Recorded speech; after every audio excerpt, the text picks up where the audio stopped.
Menga qarang, agar mana shu uyga bitta qadam bosadigan bo'lsangiz, yana kaltaysiz, tushundingizmi?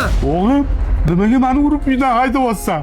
Meni aybim seni hal yedirib ichirganimmi? Qo'sha mashinani olib berib, tenga qo'sha uchastkaga olib berganimmi? Halollik haqida hamma gapirsa ham, siz gapirmang. Sizga ishonib, nechta odam uy-joysiz, sarson bo'lganini men ko'rib katta bo'lganman. Afzal aka adashmadingizmi? Bash mahallami o'zi?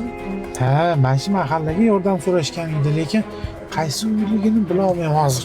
Agar shu ish itiga qadamingizni bossangiz, chakringizni ursin deyman. Oğlum, faqat buma. Yo'qol ko'zimdan! Afzal aka shoshmang. Ham qarang, otasini uryapti. Qani? To'xtab turing, shoshmay turing. Otasini uryapti. Hey! Afzal aka ko'ryapsizmi? Bu odamni kimligini tanidingmi? Yo'q, eslolmadim. Hozir men senga esingdami?